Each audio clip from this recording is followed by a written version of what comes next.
Hey, what's up, guys? It's Dr. Perry from Stop Chasing Pain coming at you. And of course, I'm on the floor, which is my favorite place to be. No, I didn't pass out. I'm actually down here on purpose. Just finished up a workout at my home, so that's why you kind of see some bookshelf in the back. I'm going to show you one of my favorite things to do to help release tension in the back of the neck, the top of the head.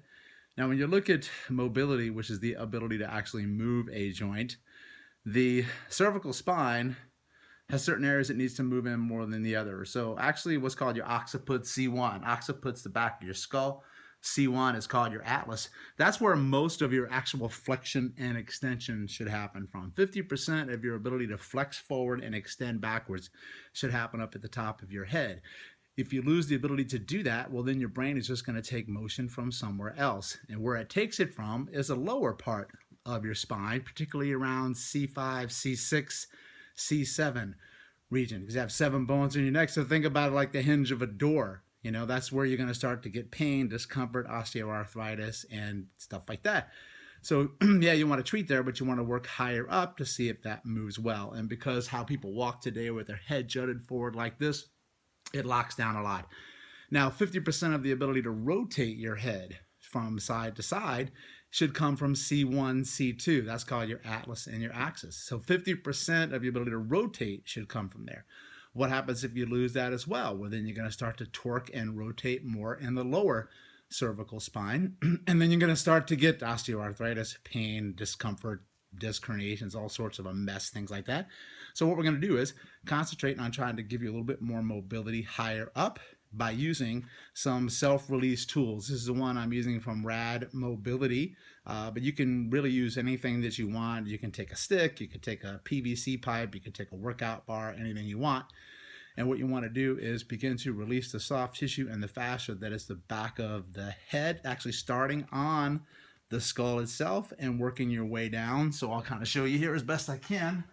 You want to go right at the top of your head here and then work down to about C2 going on either side. So I'm going to take my stick here. I'm going to move. I'm going to put it and I'm going to hold it like this, like an underhand grip. And then I'm going to put it right at the top of my head here, right at the back this way. And then I'm going to lean my head back, extend my head. And then I'm just going to flex my head forward as I move the stick down. And I'm going to glide right over the back of that skull. And when I get there, I'm actually going to start to press and move and then move my head up and down as the stick presses in towards the back of the head. And then I'm going to move side to side, get motion in there. And then I'm going to move over a little bit, start higher up again, right? Tilt my head back, extend it, and then I'm going to look forward and flex and pull down with the stick. And just as it comes underneath the skull, I'm going to actually press harder and I'm going to move the head back and forth, twist up and down and move the stick like this. And then I'll go to the other side, start high up, extend, come down, right? And then right here, oh man, right? And then move just across the whole thing, up underneath.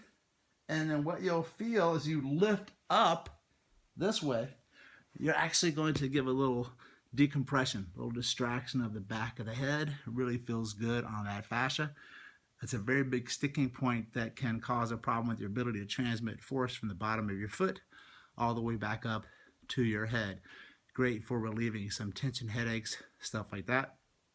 Do it for about 60 seconds to 2 minutes. See how that goes. And what you might notice as well is you might have a change in how you feel when you walk by extending your hip, because this is a very, very powerful neurological point actually to stimulate better activation of your glute max. But that's for another post as well. So Dr. Perry coming at you from the ground, because as I say, the more time you spend playing on top of it, the less likely you'll spend under it, which means you're dead. And that's sort of not where we want to be. That's not good. So have fun releasing your head. We'll talk to you soon. StopChasingPain.com. Check us out.